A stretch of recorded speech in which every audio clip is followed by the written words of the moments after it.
2026 সালের টি-20 বিশ্বকাপ তো অফিসিয়ালি শেষ হয়েই গেল, চ্যাম্পিয়ন হয়ে গেল ভারত তৃতীয়বারের জন্য। এইবার পালা আইপিএলের। বাট তার আগে একটা টিম অফ দ্য টুর্নামেন্ট না বানালে হয়, মানে একটা বেস্ট প্লেইং 11। চারিদিকে দেখলাম সব বড় বড় ইউটিউবারগুলো বানাচ্ছে ভাই, তাই আমারও শখ হলো যে আমিও একটা বানাই। এমনটা নয় যে আমরা আগে বানাইনি বা আমি আগে বানাইনি, আমার মনে আছে আমরা আইপিএল 2025-এর পরে বানিয়েছি, তারপর তোমার এশিয়া কাপের পরেও আই থিঙ্ক বানিয়েছিলাম।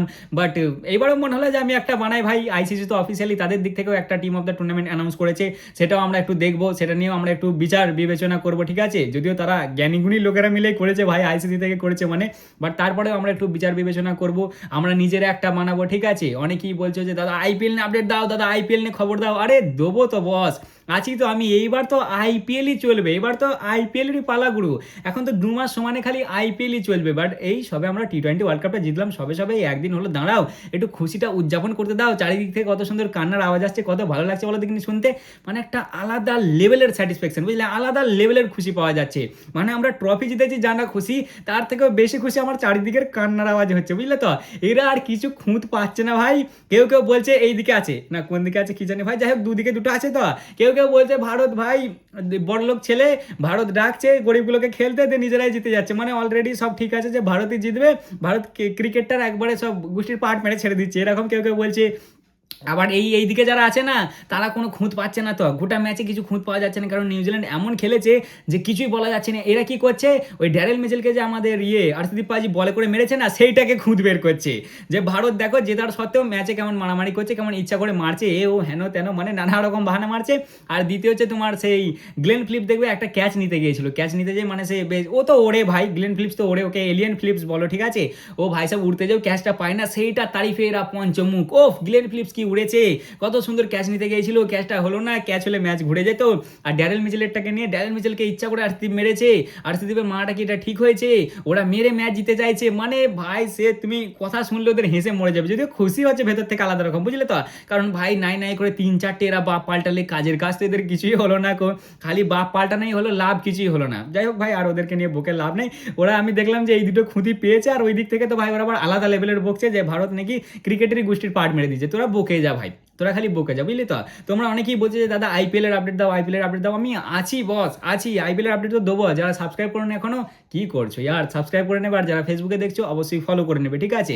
2 মাস আছে, এবার তো আইপিএল নিয়ে আলোচনা হবে। আর কতদিন পরে আমরা জিতলাম বলো তো? কতদিন পরে কি জিতেছে? এই তো ভাই 1 বছর আগেই জিতেছিলাম আমরা, 2025টা গ্যাপ দিয়ে।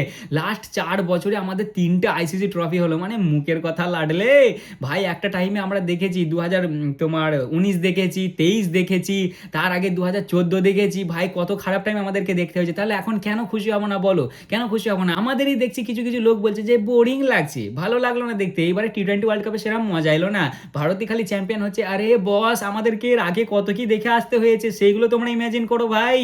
এখন খুশি হও, এখন খুশি হওয়ার সময়, এখন খুশি না হয়ে এরা খুঁত বের করছে। এক্ষুনি যদি এই আহমেদাবাদে হেরে যেতাম, দেখতে ভাই এরা কান্নায় বুক ফাটিয়ে ফেলতে একবার, যে আবার সে একই গ্রাউন্ডে হারলাম, এ ও হেন তেন।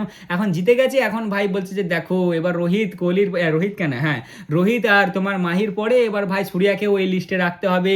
সূর্যা সূর্যা সূর্যা 0 কিলে চিকেন ডিনার, মানে নানা রকম কথা বলছে। কেন ভাই, কেন? আমরা টি-20 ওয়ার্ল্ড কাপ জিতেছি, খুশি হও। আমাদের ছেলেরা মেহনত করে পেয়েছে, ফাঁকাই পাইনি আমরা।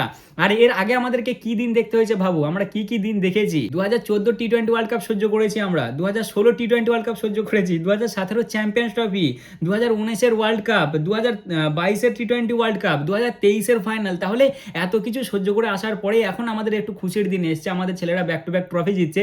এখন কোথায় তোমরা খুশি হবে না ইয়ার, খুঁত বের করছো? হ্যাঁ, আমি তো চাই আমার টিম যেন এর পরের 5 বছরও ভাই ট্রফি যেতে সমানে, ট্রফি জিতুক সমানে। আর আমি ততটাই খুশি হবো, বরঞ্চ এর থেকে বেশি খুশি হবো ভাই। তোরা জিতে যা, আমরা আছি তোদের পাশে ভাই, চালিয়ে যাও, বুঝলি তো। একটু আমি ফালতু বকে ফেললাম, এবার আসা যাক আমাদের মেন আলোচনাতে। সবার প্রথমেই দেখে নেওয়া যাক আইসিসিটা। আইসিসি ভাই এই যে অ্যানাউন্স করেছে, তোমরা পাশে দেখতে পাচ্ছ। এরা 1 নম্বরে রেখেছে আমাদের সাহাবজাদা ফারহানকে, ডকুমেন্টারি বয়কে।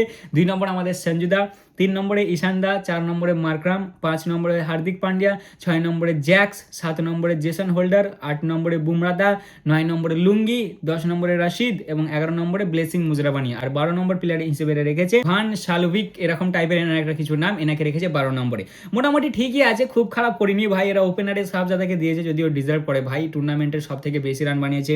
2 নম্বর আমাদের সঞ্জুদা, সঞ্জুদা তো ভাই প্লেয়ার অফ দ্য টুর্নামেন্ট, এটাও ডিজার্ভ করে, ঠিক আছে। 3 নম্বরে ঈশানদারটাও ঠিক আছে। আচ্ছা, এরপরই 4 নম্বরে রেখেছে মার্করাম দাকে, 5 নম্বরে রেখেছে হার্দিক দা, 6 নম্বরে উইল জ্যাক্স তো অবভিয়াসলি ডিজার্ভ করে ভাই, 7 নম্বরে তোমার ইয়েকে রেখেছে জেসন হোল্ডারকে, 8 নম্বরে বুমরা দা, 9 নম্বরে লুঙ্গি, 10 নম্বরে রশিদ এবং 11 নম্বরে ব্লেসিং মুজরাবানি, আর ওই তোমার বললাম ভ্যান সালভিককে।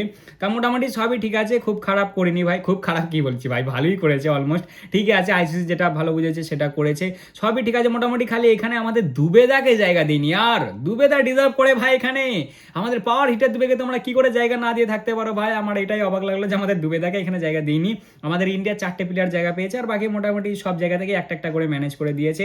ক্যাপ্টেন রেখেছে মার্করাম দাকে, আর উইকেট কিপার আছে আমাদের সঞ্জয় দা, মোটামুটি ঠিকই আছে ভাই, ভালো, ঠিক আছে। 10-এর মধ্যে আমি আপাতত 8 দিচ্ছি এদেরকে। আমার খালি একটাই খারাপ লাগলো যে আমাদের দুবেদাকে দিইনি। চলো আসা যাক এবার আমাদেরটাই। তোমরাও কমেন্টে অবশ্যই তোমাদের প্লেয়ার অফ দ্য টুর্নামেন্ট কেন sorry team of the tournament একটা মানে কমেন্টে অবশ্যই দেবে, ঠিক আছে। আমি দেখবো যে তোমাদের কেমন কেমন লেগেছে, কাকে ভালো লেগেছে। এবার চলো আমি একটা বানাই, ঠিক আছে ভাই। আমার রুলস হচ্ছে একটাই, আমি অত ভাই স্ট্যাটে যাইনি, ঠিক আছে। আমার পার্সোনালি যাকে মনে হয়েছে যে এর ইম্প্যাক্ট বেশি ছিল, মানে আর কি এরগুলো বেশি কাজে লেগেছে, আমি তাদেরকে দলে জায়গা দিয়েছি। মানে আমার যাদেরকে পার্সোনালি ভালো লেগেছে আমি তাদেরকে আমার দলে জায়গা দিয়েছি। সবার প্রথমে 1 নম্বরে আমাদের সঞ্জু দা, আমি বেশি স্ট্যাটের দিকে যাচ্ছি না ভাই, জাস্ট আমি নামগুলোই বলছি। সবার প্রথমে 1 নম্বরে আমি ওপেনার রেখেছি আমাদের সঞ্জু দা ভাই, হোয়াট এ আউটস্ট্যান্ডিং পারফরমেন্স, কি টুর্নামেন্ট গেছে আমাদের সঞ্জু দা, প্লেয়ার অফ দ্য টুর্নামেন্ট হয়েছে আমাদের সঞ্জু দা, তাই আমাদের সঞ্জু দাকে রেখেছি আমি 1 নম্বর ওপেনার। এরপরে 2 নম্বর হিসেবে আমি রেখেছি টিম সেফার্টকে। আগে হ্যাঁ, সাহাবজাদা ফারহানকেও আমি রাখিনি। আচ্ছা বেনেট ছিল তোমার জিম্বাবুয়ের, ওকেও আমি রাখিনি, আমি রেখেছি টিম সেফার্টকে। দেখো এক তো এর ইনিংস যে কটায় খেলেছে আমার সব কটা ভালো লেগেছে ভাই।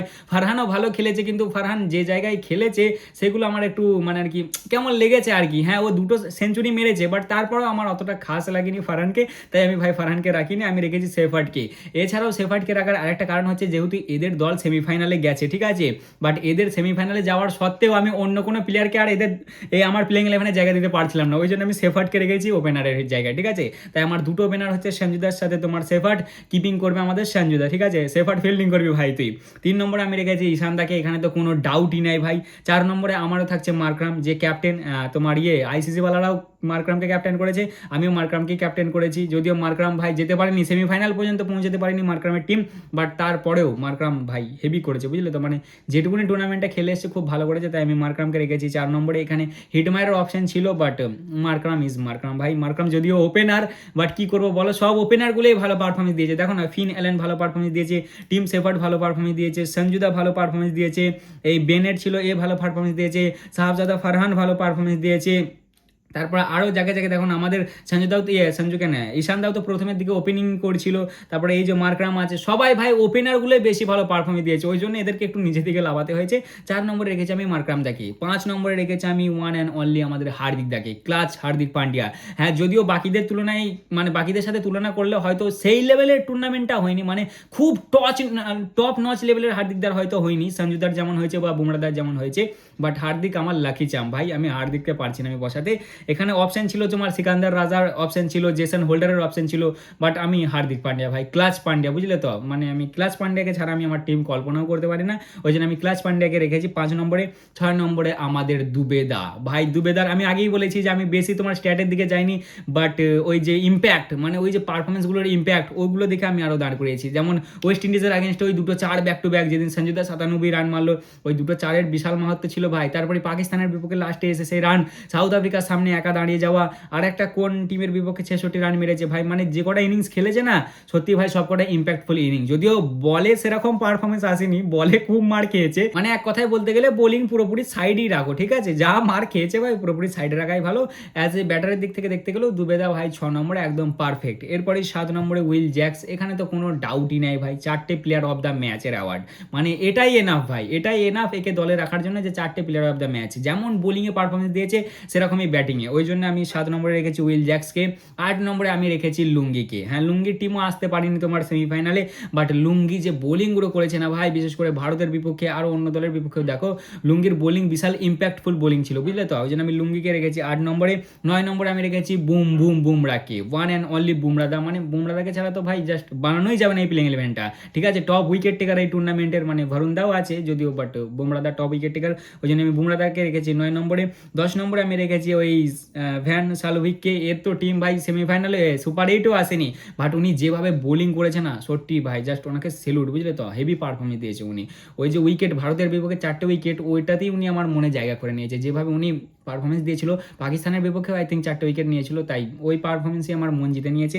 হ্যাঁ, এখানে তোমার আরও অপশান ছিল, বাট আমি একেই রেখেছি 10 নম্বরে, এবং 11 নম্বরে রেখেছি আমি ইংল্যান্ডের আদিল রশিদকে, একমাত্র প্রপার স্পিনার। তা মোটামুটি এটাই হলো আমার প্লেইং 11। আর 12 নম্বরে একটা জায়গা রাখলি হচ্ছে, 12 নম্বরে আমি আপাতত রাখছি ব্লেসিং মুজরাবানিকে। মুজরাবানিও ভালো পারফরমেন্স দিয়েছে, প্লেইং 11-এ জায়গা পাওয়ার মতনই পারফরমেন্স, বাট আমার এদেরকে ভালো লেগেছে তাই আমি এদেরকে রেখেছি। আরেকবার শুনে নাও, সঞ্জুর সাথে সেফার্ড ওপেনিং, 3 নম্বরে আমাদের ঈশান দা, 4 নম্বরে মারগ্রাম, 5 নম্বরে দুবে, 6 নম্বরে হার্দিক, 7 নম্বরে জ্যাক্স, 8 নম্বরে লুঙ্গি, 9 নম্বরে বুমরাদা, 10 নম্বরে সালোভিক এবং 11 নম্বরে আদিল রশিদ, 12 নম্বরে হচ্ছে তোমার ব্লেসিং মুজরাবানি। ঠিক আছে, ক্যাপ্টেন হচ্ছে ইডেন মার্করাম এবং তোমার উইকেট কিপার হচ্ছে সঞ্জু স্যামসন। তা মোটামুটি এটাই ছিল আমার টিম অফ দ্য টুর্নামেন্ট বা বেস্ট প্লেইং 11 টুর্নামেন্টের।